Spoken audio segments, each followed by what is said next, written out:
नमस्कार।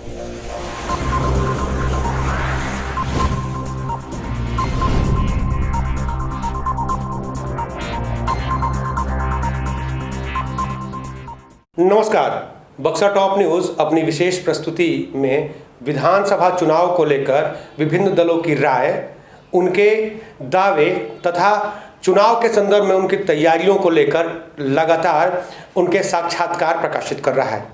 आज फिर आप एक नए अतिथि के साथ साक्षात्कार देखिएगा। साक्षात्कार हमारे राजनीतिक संपादक डॉक्टर शशांक शेखर लेंगे। तो आइए देखते हैं डॉक्टर शशांक शेखर के साथ राजनीति की बात। नमस्कार, मैं डॉक्टर शशांक आज फिर बात में चुनावी चर्चा के लिए आपके सामने मौजूद है। आज हमारे स्टूडियो में मेहमान हैं राष्ट्रीय जनता दल शशनाथ सिंह यादव। आइए हम इनसे जानना चाहेंगे, चुनावी महासमर में कई राजनेता उतर गए हैं। हर जगह कार्यकर्ताओं की जमात गांव में से लेकर शहर चौक चौपालों तक नजर आने लगी है। ऐसे में महागठबंधन के चर्चा हर जगह चल रही है।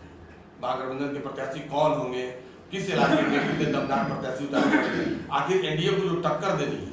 तो ऐसे में जो सवाल हम पूछेंगे उसका सीधे उत्तर ही देंगे। आप उनके सवाल और जवाब को देखिए। शशनाथ जी, आपका इस मेरे चैनल में इस कार्यक्रम में बहुत बहुत स्वागत है। आपको भी स्वागत है।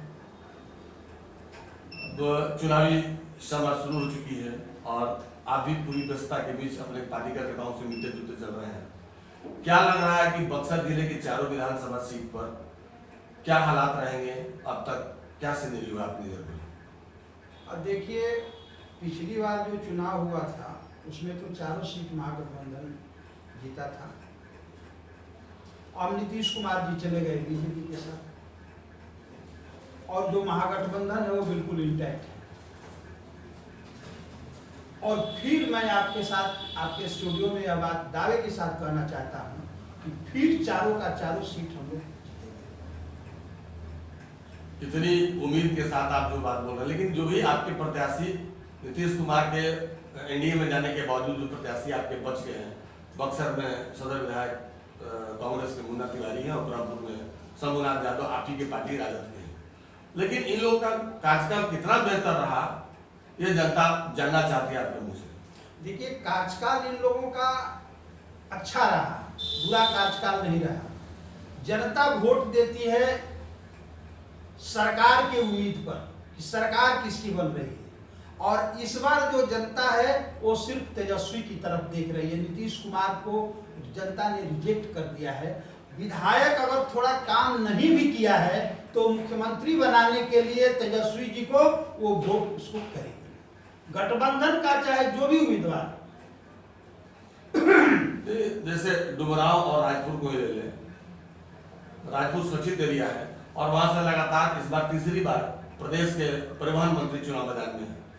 अभी तक राजद का कोई ऐसा बड़ा चेहरा नजर नहीं आ रहा जो उनको मात दे सके। ऐसे में आपके दावों की कितनी सच्चाई मानी जाए? असल में हमारे महागठबंधन में सब चीजें एक साथ जुड़ चुकी हैं।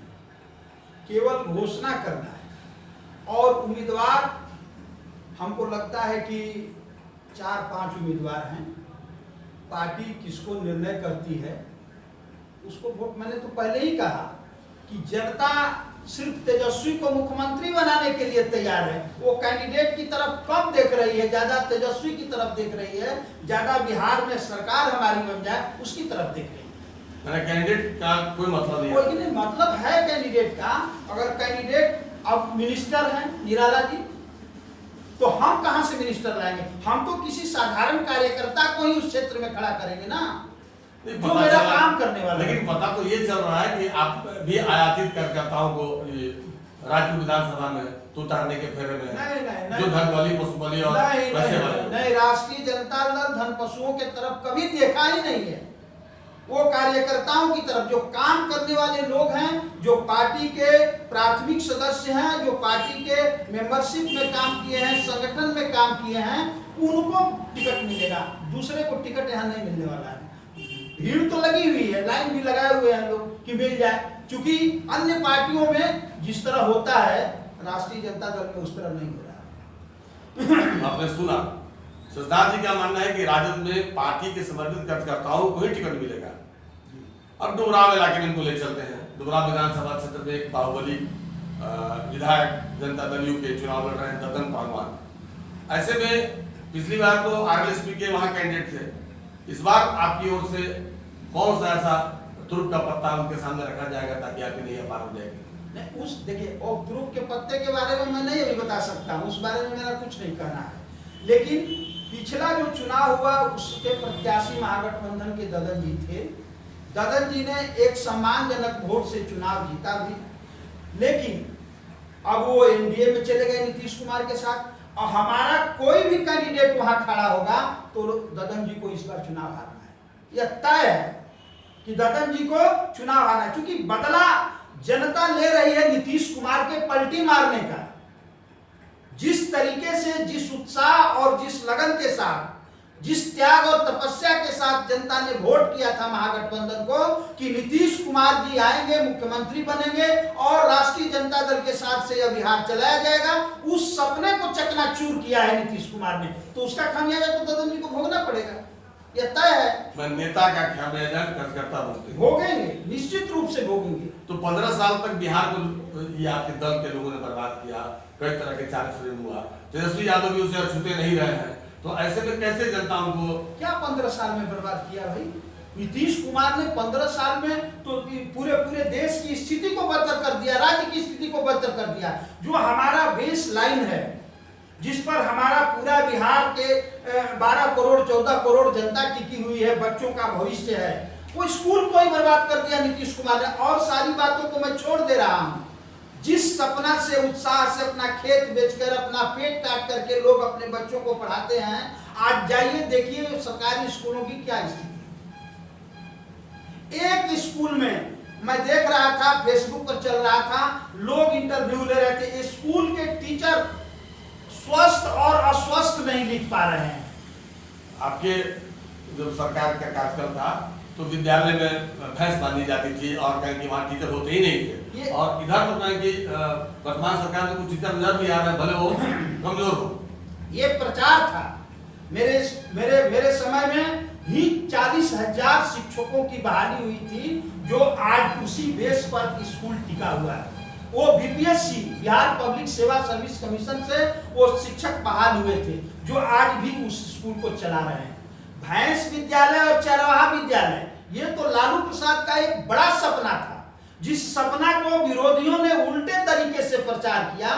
जिस तरह से आपको कहा कि ये चरवाहा विद्यालय, ये गरीबों के प्रति एक संदेश था लालू प्रसाद का कि जो गरीब का बच्चा खाने बिना मर रहा है, वो अपने मालिक का भैंस भी उस स्कूल में चराएगा और कम से कम क ख ग घ और य र ल तो जान जाएगा, अपना नाम तो लिखने जान जाएगा।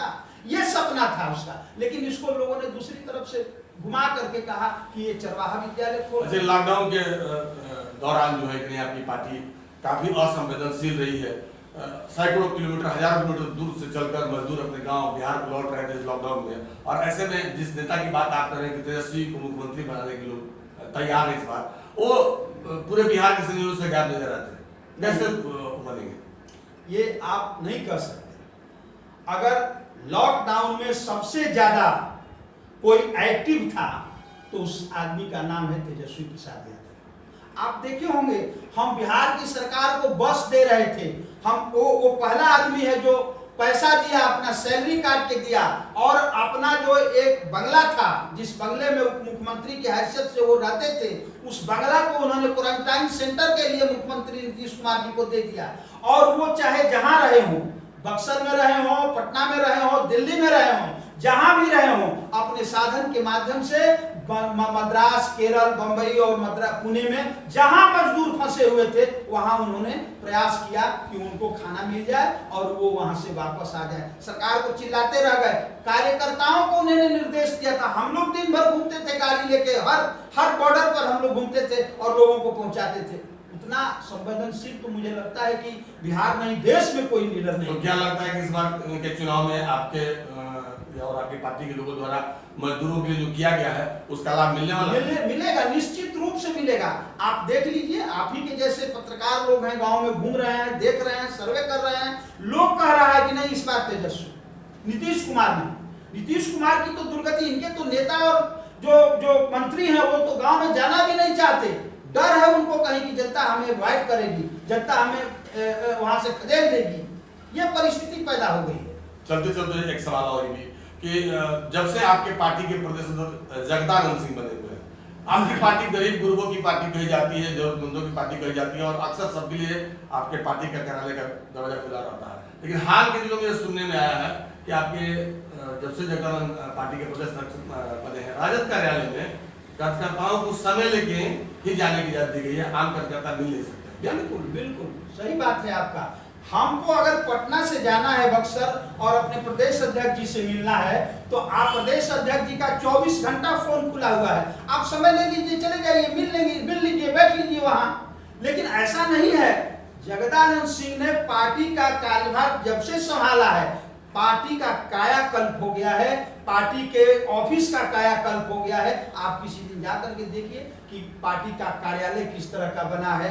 सिस्टमेटिक ढंग से कार्यकर्ता जा रहे हैं और सिस्टमेटिक ढंग से प्रदेश अध्यक्ष जी से मिलकर अपनी समस्या का निदान या अपनी समस्या को उनसे कह पा रहे हैं। आपके पार्टी के नेता थे तेज प्रताप यादव और आपके पार्टी के सबसे सीनियर जो नेता थे अब नहीं रहे दुनिया में, रघुवंश बाबू को कहा था कि समुद्र का अगर एक कटोरा जल निकल जाएगा तो पार्टी कमजोर नहीं होगी। तो ऐसे समाजवादी नेता पर इस तरह की तर्क टिप्पणी और इतने छोटे स्तर की बात करना कहाँ से उचित है? नहीं, इस तरह की कोई बात थी नहीं, इस तरह की बात थी नहीं। और अगर तेज प्रताप जी के ऊपर यह लांछना लगाया गया तो फिर तेज प्रताप जी ने तो दूसरे ही दिन कहा कि वो मेरे अभिभावक हैं, मेरे चाचा हैं और चाचा और भतीजा का रिश्ता अन्योन्याश्रय है।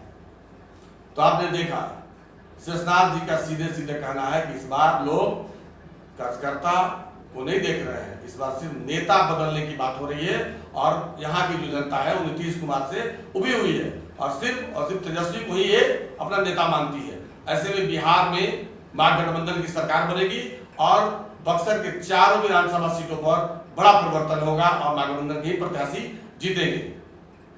वाद विवाद के लिए मैं doctor Shashank, top news Buxar. आपको बहुत बहुत धन्यवाद कि आपने हमारे चैनल को समय दिया और अपनी विभाग राय रखी। चलिए, आपको भी बहुत बहुत धन्यवाद, आपने मुझे बुलाया। Thank you.